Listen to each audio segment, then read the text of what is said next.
샬롬 할렐루야. 창세기 1장 27, 28절이요. 하나님이 자기 형상 곧 하나님의 형상대로 사람을 창조하시되 남자와 여자를 창조하시고 하나님이 그들에게 복을 주시며 하나님이 그들에게 이르시되 생육하고 번성하여 땅에 충만하라. 땅을 정복하라. 바다의 물고기와 하늘의 새와 땅에 움직이는 모든 생물을 다스리라 하시니라. 아멘. 창세기 2장 7절 말씀. 여호와 하나님이 땅의 흙으로 사람을 지으시고 생기를 그 코에 불어 넣으시니 사람이 생명이 되니라. 아멘. 십자가의 도 네 번째, 인간을 창조하신 하나님입니다. 하나님께서 왜 이 땅에 인간을 창조하시고 경작하시는지에 대해 증거합니다. 하나님께서는 시작도 끝도 없으신 분이시며 사람이 상상할 수 없는 아득한 태초로부터 스스로 존재하셨습니다. 그러다가 어느 때인가에 이르러 하나님께서는 하나의 계획을 세우게 되셨습니다. 바로 천지 창조와 인간 창조의 계획이었지요. 그 계획을 이루기 위해 하나님께서는 오랜 세월에 거쳐 하나하나의 준비 작업을 이루기 시작하셨습니다. 먼저는 하나님께서 계시던 영의 공간에서 장차 천하 만물과 인간을 지으실 육의 공간을 구분해 내셨습니다. 그리고 원래 홀로 계셨던 한 분 하나님으로부터 성자 성령 하나님을 분리해 내심으로 성부 성자 성령 삼위일체 하나님으로 존재하게 되셨지요. 그러면서 이때부터 하나님도 형상을 입으셨는데 바로 우리 사람과 같은 형상이었습니다. 영의 세계 안에는 천군과 천사, 그룹 등 영의 존재들을 만드셨고 육의 공간 안에는 장차 인간들이 살아갈 지구를 만들어 놓으셨지요.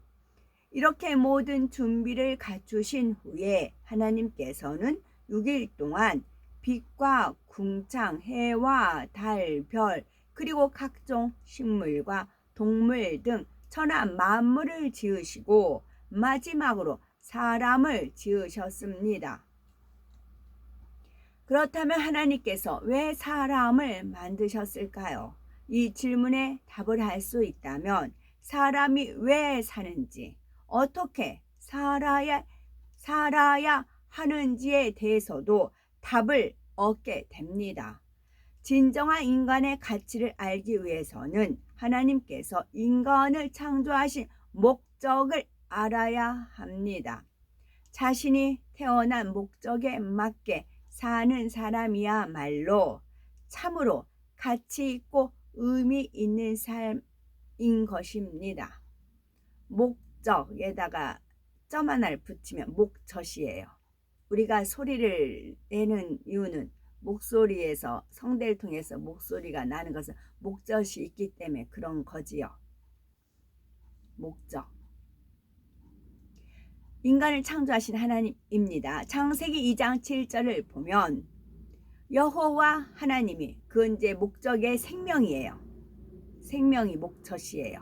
소리. 생명이 없으면 죽은 사람은 말이 없다라는 말이 있잖아요. 살아있기 때문에 소리를 내요. 우리가 살아있기 때문에 하나님을 찬양을 하는 것입니다. 창세기 2장 7절을 보면 여호와 하나님이 흙으로 사람을 지으시고 생기를 그 코에 불어넣으시니 사람이 생명이 된지라 했습니다. 하나님께서는 만물을 말씀으로 창조하셨지만 사람은 친히 흙으로 빚으셨습니다. 5장 6부와 모든 조직에 이르기까지 완벽하게 지으시고 그 코에 생기를 불어넣으셨으니 사람은 살아 움직이는 생명이 되었습니다. 어떤 사람들은 흙으로 빚어놓은 형상이 어떻게 살아 움직일 수 있는가 라고 하면 믿을 수 없다고 하지요. 그러나 피조물인 사람도 지식이 더하니 사람과 비슷한 로봇을 만들어냅니다. 사람의 두뇌를 흉내내어 컴퓨터를 만들기도 하고 인공 장기나 인공 피부를 만들어내기도 하지요. 피조물인 사람도 이런 일들을 할 수 있는데 하물며 전능하신 하나님께서 사람을 창조하시는 것이 무엇이 어렵겠습니까? 사람이 자신의 생각 속에 한계를 만들어 놓았기에 하나님의 능력을 믿지 못하는 것뿐입니다. 우리가 이런 생각의 한계를 벗어날 수 있도록 하나님께서는 오늘날도 창조의 역사를 보여주십니다. 창조주 하나님께서는 첫사람 아담과 하와를 만드신 후에 사람이 후손을 이어갈 수 있도록 생명의 씨를 주셨습니다. 곧 남자의 정자와 여자의 난자를 주신 것이지요. 정자와 난자 안에는 부모의 모든 기가 결집되어 있습니다. 그 작은 생명의 씨 안에 외모는 물론 성격, 지능, 습관 등이 다 들어있어서 자녀들이 부모를 닮게 되는 것입니다. 이렇게 부모를 닮아서 태어날 수 있도록 생명의 씨를 주신 분도 하나님이시며 그 씨를 통해 잉태하게 하시는 분도 하나님이십니다. 부모의 정자와 난자의 결합으로 아이가 생겨나지만 그 생명의 잉태는 하나님께서 주관하시는 것입니다. 그러면 인류의 조상인 아담은 누구를 닮았을까요? 창세기 1장 27절에 하나님이 자기 형상 곧 하나님의 형상대로 사람을 창조하시되 남자와 여자를 창조하시고 말씀한 대로 아담과 하와는 거룩하신 하나님의 형상대로 지음받았습니다. 이때 사람이 하나님의 형상을 따라 지음받았다는 것은 단지 겉모습만을 말하는 것이 아닙니다. 사람에게 있어서 더 중요한 것은 영혼이며 몸은 영혼을 담는 그릇일 뿐입니다. 사람이 하나님의 형상대로 지음받았다 할 때 더 중요한 의미는 바로 사람의 영이 하나님의 영으로부터 나왔으며 하나님을 닮은 영으로 지음받았다는 데 있지요. 처음 지음받았을 때 아담의 영은 거룩하고 성결하신 하나님과 같이 선과 빛과 진리로만 채워져 있었던 것입니다. 그런데 아담이 선악과를 따 먹음으로 범죄한 이후 인류는 점점 죄와 악에 물들어갔고 결국 거룩하신 하나님의 형상을 잃어버리고 말았습니다. 그러니 하나님을 믿는 우리가 반드시 해야 하는 일이 바로 거룩하신 하나님의 형상을 찾는 일입니다. 하나님을 사랑하며 하나님의 말씀대로 변화된 삶을 살아야 하는 것이지요. 인간을 창조하시고 경작하신 이유가 있습니다. 우리가 왜 사는가 하는 인생의 문제에 대해서 알기 위해서는 창조주 하나님께서 왜 인간을 지으시고 이 땅에 경작하시는지를 깨우치면 됩니다. 성경에 보면 많은 비유들이 나오는데 그 중에서도 특별히 땅을 경작하여 농사를 짓고 열매와 곡식을 거두는 비유들이 많이 나옵니다. 예를 들어 마태복음 13장에 보면 예수님께서는 사람의 마음을 4가지 밭에 비유하셨습니다. 사람의 마음밭의 종류에 따라 하나님의 말씀이라는 씨앗이 그 마음에 임할 때 진리로 결실하는 정도가 다른 것을 설명하시지요. 마태복음 3장의 알곡죽정이 비유, 마태복음 13장의 곡식과 가라지의 비유를 통해 장차 있을 심판에 대해 설명하셨습니다. 알곡과 같은 영혼들은 심판날에 천국 곳간에 들어가지만 가라지와 죽정이 같은 영혼들은 지옥불에 던져진다는 것입니다. 성경의 이러한 비유들을 통해 하나님께서는 이 땅에 사람을 지으시고 인류 역사를 섭리해 가시는 과정이 바로 경작하시는 것과 같음을 알려주십니다. 농부가 추수하기 위해 땅을 일궈 경작하시는 것처럼 하나님께서도 우리를 경작하고 계신다는 사실이지요. 알곡과 쭉정이 곡식과 가라지 해 있잖아요. 쨍쨍 내리쬐는 그 해의 뜨거운 열기만 쫙 빼요. 해의 뜨거운 열기만 쫙 빼요. 빼서 어디? 지옥. 그러면 해에서 열기를 쫙 뺐어요. 그러면 뭐만 남아요? 빛만 남아요. 그 빛은 천국. 그래서 해의 비침이 쓸데없으며 그런 표현이 있지요. 해에서 뜨거운 부분만 빼서 지옥, 해에서 빛만 빼서 천국, 곡식을 거둬서 알곡은 천국, 쭉정이 가라지는 지옥. 그렇게 비유할 수도 있겠어요. 하나님께 영광. 아멘. 하나님께서 은혜 주셨어요. 그러면 하나님께서는 왜 아담을 창조하시고 인간을 경작하시는 것일까요? 바로 하나님과 사랑을 주고받을 참된 자녀를 얻기 위해서입니다. 창조주 하나님은 놀라운 권능과 두려운 심판자로서의 권세. 여기서 말씀 어제 주신 은혜인데요. 자꾸 나눠드려야 이제 많은 분들이 판단 정죄 안 하니까 말씀을 판단 정죄 안 하시면 제가 얼마든지 나눠드릴 수가 있어요. 이제 행여나 그럴까봐 제가 이제 주저주저 하는 거지요. 그 이제 제가 어릴 때부터 텔레비전을 많이 봤댔잖아요. 연예인들을 많이 끼고 살았어요. 막 달달달 외웠어요.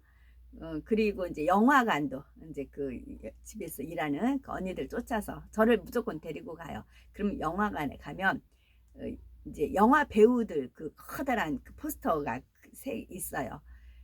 윤정이, 문희, 남정님인가 있잖아요. 세 분 여자가 있고 그 다음 세대 텔레비전에는 장미희, 정윤이, 유지인 그렇게 있었잖아요. 그분들 어마어마한 그런 대스타잖아요. 지금은 어떻게 이제 지금도 멋들어지게 잘 살고 계시겠죠. 이제 그분들이 아무리 한 세대를 주름 잡았던 미인들이고 탤런트들이고 영화 배우였다. 근데 그 주름 잡았던 그 명예와 그런 뭐 아름다움과 그런 미모와 그 모든 것들이 영원히 유지되느냐? 아니라는 거죠. 그때 한때 그 잠깐이고 지금도 누리시겠죠. 그러나 언젠가는 죽는다는 거죠. 그러나 용서하고 들어주세요. 그러나 너는 이제 아버지 주님 아직 시작도 안 했다 그러시는 겁니다. 너는 아직도 시작도 안 했다 그러세요. 너의 시대는 아직 시작도 안 했다 그러시는 겁니다. 너는 이제 펼쳐지는데 아직 시작도 안 했다고 하세요. 너한테 잠재되어 있는 거, 너한테 내가 준 거, 아버지 하나님께서 저한테 무한히 많이 주셨거든요. 상속이잖아요. 너한테 준 거 시작도 안 했다 그러세요. 그런 은혜를 어제 주셨지요. 그 힘을 받아서 저는 하루하루 성실히 살아갑니다. 이거 마저 읽어야 되겠네요. 이거 제가 시편 37편 3절에 여호와를 의뢰하고 선을 행하라. 땅에 머무는 동안 그의 성실을 먹을거리로 삼을지어다. 아멘. 성실. 그래서 오늘도 성실하게 살아갑니다. 그러면 하나님께서 왜 아담을 창조하셨고 인간을 경작하시는 것일까요? 바로 하나님과 사랑을 주고받을 참된 자녀를 얻기 위해서입니다. 창조주 하나님은 놀라운 권능과 두려운 심판자로서의 권세, 엄격한 공의와 신성적인 면을 가지고 계십니다. 하지만 이와 동시에 하나님께서는 사랑과 긍휼, 자비 등의 인성적인 면도 있으시지요. 기뻐하시고 즐거워하시기도 하고 슬퍼하고 탄식하시기도 합니다. 이렇게 인성을 가지셨기 때문에 하나님께서는 외로이 홀로 있는 것보다는 서로 사랑을 주고받을 대상이 있기를 원하셨지요. 그래서 인간을 창조하시고 경작하기로 계획하신 것입니다. 물론 굳이 인간을 만들지 아니하셔도 하나님께서는 수많은 천사와 수많은 천군들이 있습니다. 그들은 하나님께 무조건 순종하는 존재로서 하나님을 경배하고 찬양하며 영광을 돌렸지요. 그러나 하나님께서는 무조건 순종하는 천사들과 달리 마음에서 우러나는 사랑으로 자유의지 가운데 순종하는 참된 자녀를 원하셨습니다. 비유를 들어서 우리의 가정에 무엇이든지 시키는 대로 순종하는 뛰어난 성능의 로봇이 있습니다.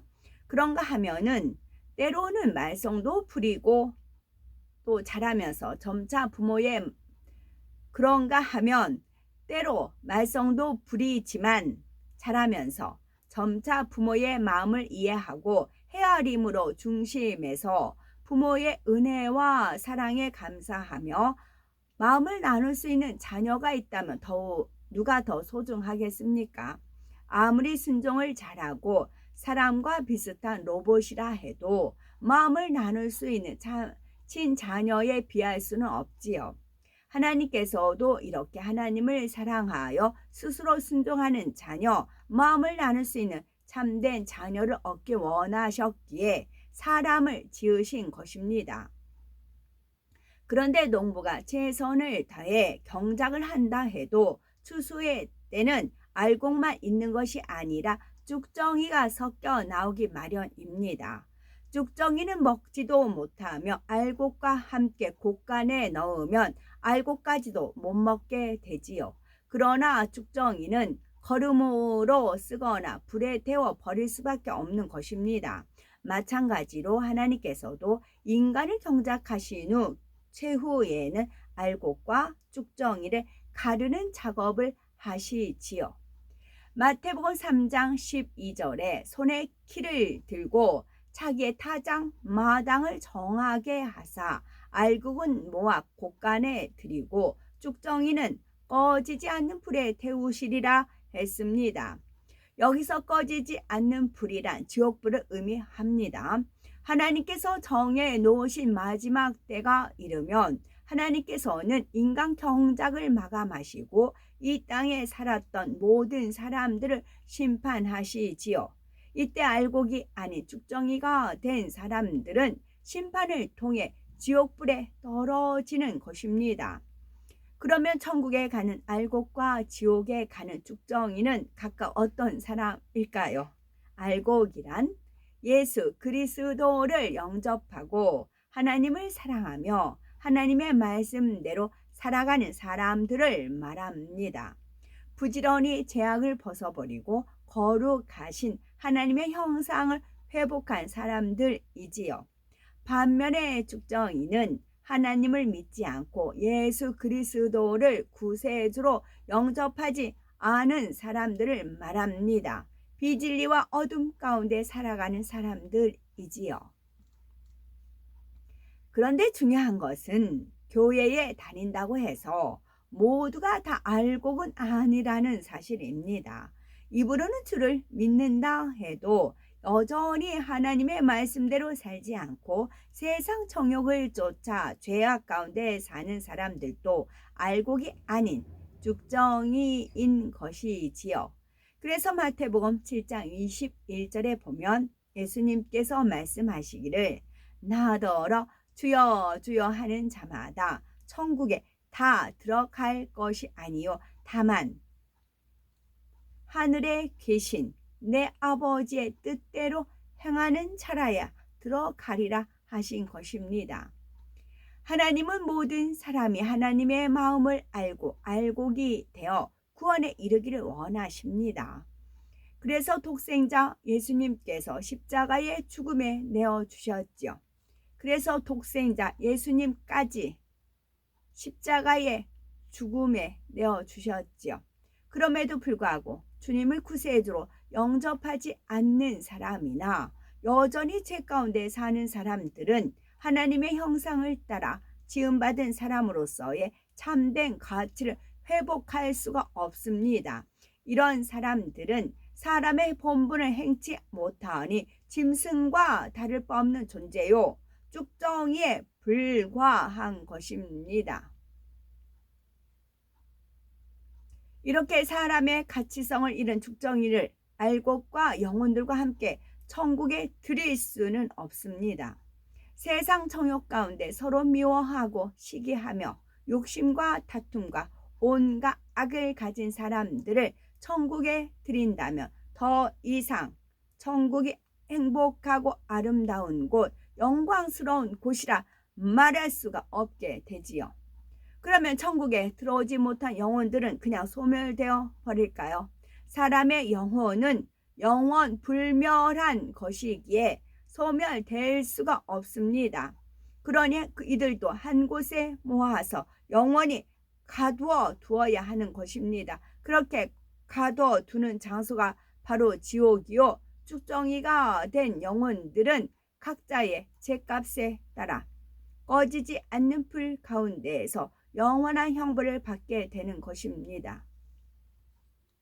우리는 하나님께서 인간을 경작하시는 목적에 따라 알곡이 되기 위해 살아야 합니다. 가장 먼저는 창조주 하나님을 믿고 우리의 구주가 되시는 예수 그리스도를 영접해야 하지요. 또한 하나님의 말씀대로 순종하면서 성령의 능력으로 변화되어 거룩한 삶을 살아야 합니다. 하나님께서는 그런 우리를 아름다운 천국으로 이끌어 들이셔서 영원한 행복과 기쁨을 함께 누리기를 원하십니다. 그러므로 하나님을 닮아 거룩하고 성결한 마음을 가진 참된 자녀로 나와서 영화로운 천국에서 아버지 하나님과 사랑을 나누며 영원히 살아갈 수 있는 우리가 되셔야 되겠습니다. 우리는 하나님께서 인간을 경작하시는 목적에 따라, 목적이요, 여기서 목적에서 기억에다가 점 하나면 젖이라고 했어요. 목적. 그러면 그 생명이에요. 그러면 한 입에서 단물과 쓴물이 날 수 없고 찬양과 저주가 날 수가 없어요. 하나님께서 우리 사람을 경작하신 이유, 우리를 만드신 이유는 하나님을 찬양케 하기 위해서예요. 하나님을 찬송하기 위해서, 찬양케 하기 위해서 그래요. 그럼 우리의 목젖은, 우리 생명이 있는 것은 우리 입으로 하나님 앞에 찬양을 들리고 영광을 돌리고 단물만 내는 입술이에요. 그게 목젖. 목젖이 없으면 말을 못해요. 목젖이 있기 때문에 말을 할 수가 있는 겁니다. 그것이 하나님이 목적을 우리가 이루어 드리는 것입니다. 아멘.